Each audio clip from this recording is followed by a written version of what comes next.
Ayas duduk melepas lelah di sofa ruang tamu. Ia tidak tahu apa yang selanjutnya akan terjadi. Yang jelas, ia telah menghajar lelaki Rusia yang kurang ajar itu. Ia tidak tahu apakah Sergei akan selamat dari pukulannya apa tidak. Sebab selama ini ia hanya melatih pukulan itu dan tidak pernah benar-benar menggunakannya pada manusia.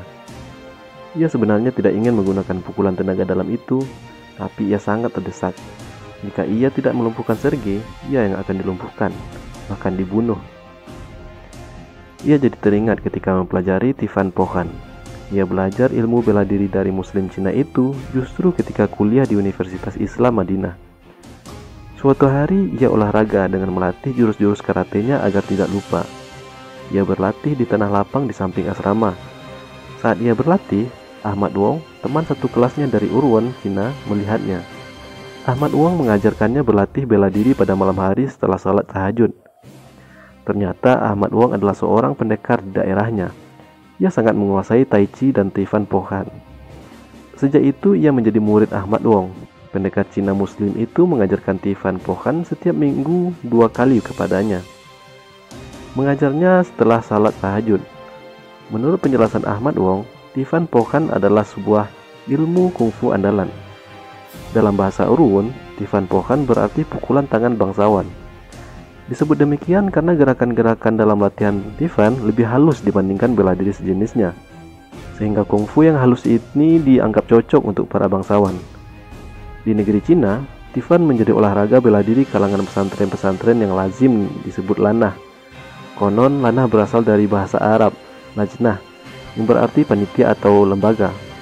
Layaknya pesantren di Indonesia, yang dipelajari dalam lajnah tidak hanya ilmu bela diri, tapi justru yang utama adalah ilmu-ilmu agama. Kini istilah lanah sudah bergeser pemaknaannya. Lanah masih digunakan untuk menyebut sebuah padepokan latihan ilmu bela diri Tifan, meskipun tidak lagi berupa lembaga pendidikan seperti pesantren. Yang membedakan Tifan dengan ilmu bela diri lainnya, diantaranya adalah di Tifan etika Islami benar-benar ditegakkan. Kelompok latihan laki-laki dan perempuan senantiasa dilakukan terpisah. Bahkan pelatihnya pun sejenis. Gerakan-gerakan dan jurus antar dua kelompok ini juga berbeda. Untuk kalangan perempuan lebih halus, namun memiliki kedahsyatan yang sama. Tidak berarti kalau gerakan perempuan lebih halus terus pasti kalah dengan laki-laki. Setiap kali latihan harus dimulai dan diakhiri dengan doa pembuka dan penutup majelis layaknya majelis ilmu para ulama.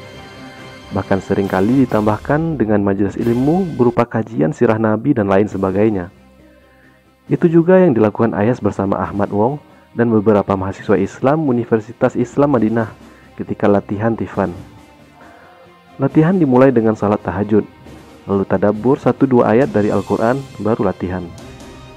Ahmad Wong sangat serius dalam mengajarkan gerakan-gerakan dasar dalam Tifan, mencakup pukulan, tendangan, sapuan, bantingan, serta elakan. Ahmad Wong juga melatih koprol dan salto, sebagaimana sering dilihat di film-film laga dari Hong Kong. Latihan salto ini menurut Ahmad Wong sangat diperlukan untuk bertarung, terlebih jika dikeroyok banyak orang. Ahmad Wong juga sangat disiplin melatih pernafasan yang baik. Dalam ilmu bela diri Tifan selain untuk kesehatan, latihan ini juga berguna untuk membangkitkan tenaga dalam dari tubuh yang disebut dat. Dat ada yang panas, ada yang dingin.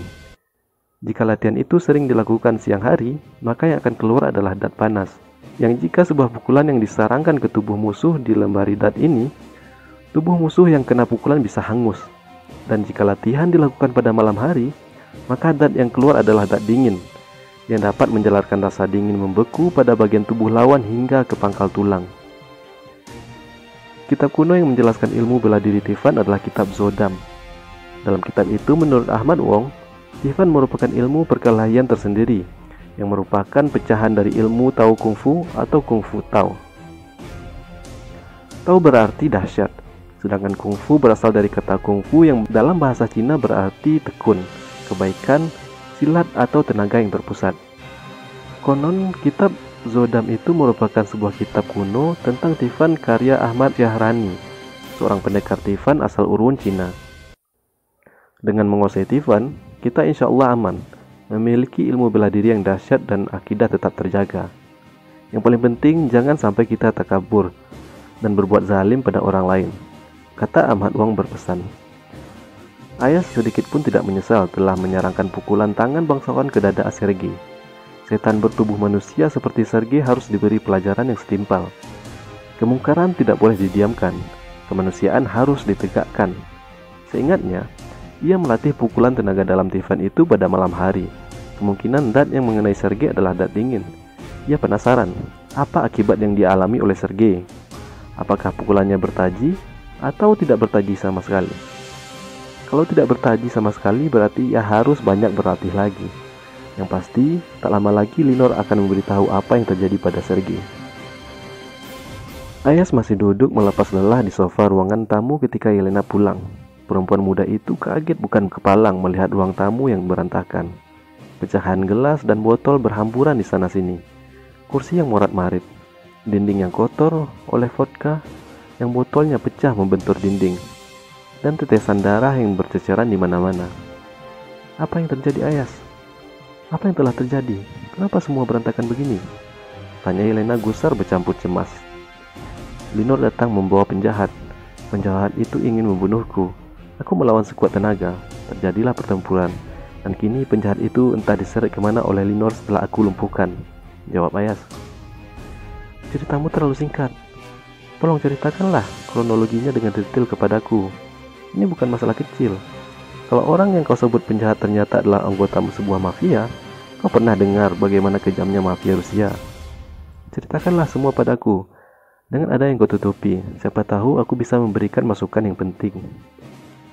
Ayas kemudian menceritakan apa yang terjadi dari awal sampai akhir, termasuk bagaimana Linor mau dibunuh Sergei. Benar namanya Sergei? Iya, kenapa? Dia anggota mafia. Anggota mafia? Ya, dia anggota Vykovskaya Bratva, salah satu jaringan mafia yang ditakuti di Moskow. Tapi jangan khawatir, Sergei tidak akan berani macam-macam kepadamu. Kenapa kau berkata begitu? Apa jaminannya? Sergei bisa datang dengan anggota mafia menggeruduk rumah ini. Untuk kasus kali ini dia tidak akan berani. Apa karena sudah pernah aku lumpuhkan? Bukan karena dia pernah kau lumpuhkan. Sama sekali tidak. Jika dia di tengah jalan, kau bertemu dia, pasti dia akan mengajakmu berkelahi lagi. Dia tidak akan menggeruduk kemari bersama anggotanya karena dia tidak ingin berhubungan dengan Linor diketahui oleh bos Boris, ketua mafianya. Sergei bisa ditembak mati. Linor atau Sergei juga tidak bisa lapor polisi. Jika itu terjadi, malah akan membuat Boris tahu segalanya. Ancamanmu yang paling berbahaya hanya jika bertemu Sergei lagi. Pasti dia akan mengajakmu bertarung lagi sampai mati. Jika mengajakmu bertarung, kurasa kau lebih beruntung. Yang repot kalau dia langsung menembak kepalamu dengan revolvernya tanpa peringatan apapun. Jelas Yelena. Dalam hati Ayas berdoa semoga Sergei tidak bisa berjalan lagi hingga tidak membahayakan siapa-siapa lagi. Yelena meletakkan tasnya ke kamar, lalu keluar lagi, mengambil sapu dan berusaha membersihkan kaca-kaca yang berhamburan. Ayas bangkit. Ia merasa harus membantu Yelena. Dengan menjongkok, ia memunguti serpihan-serpihan botol yang pecah bercampur darah yang berceceran di lantai yang dilapisi paket kayu bulat itu. Darah juga membasahi beberapa bagian sofa dan karpet di bawahnya. Sambil memunguti serpihan-serpihan itu, Ayas membayangkan jika tidak bisa melumpuhkan Sergei, mungkin kepalanya juga akan pecah seperti botol itu. Lalu jasadnya akan dilempar keluar jendela. Kemudian di koran Pravda akan keluar laporan. Ada orang Indonesia bunuh diri meloncat dari lantai 3. Kepalanya pecah membentur batu dan seluruh dunia akan percaya begitu saja. Meskipun Sergei telah dilumpuhkan, Ayas meyakini bahwa masalahnya dengan Sergei tidak akan selesai begitu saja. Sergei pasti akan mengenakan segala cara untuk membalas dendam. Sergei tidak akan tinggal diam. Menghadapi kenyataan itu, Ayas memasrahkan diri sepenuhnya kepada Allah, Tuhan yang menghidupkan dan mematikan. Darah yang nempel di sofa dan karpet itu susah dihilangkan, kata Yelena sambil tetap membersihkan serpihan kaca di lantai. Aku mengkhawatirkan sesuatu, sambung Yelena. Apa itu? Tanya Ayas. Kalau ada tetangga yang lapor polisi karena suara gaduh saat kalian berkelahi. Ya, semoga tidak ada. Kalau ada, urusannya akan panjang. Darah yang menempel di sofa itu bisa jadi perkara yang berbuntut tidak baik. Semoga tidak, sahut Ayas sambil menenteramkan dirinya. Jika ia sampai berurusan dengan polisi, atau bahkan sampai berurusan dengan pengadilan, maka rencana yang ia susun selama di Moskow bisa berantakan semuanya. Maka setelah membersihkan ruang tamu itu, Ayas masuk kamar dan kembali bersujud memohon pertolongan Allah. Ia meminta kepada Allah agar diselamatkan dari orang-orang yang zalim. Ia berdoa, "Ya Allah, hancurkanlah orang-orang yang zalim dengan orang-orang yang zalim."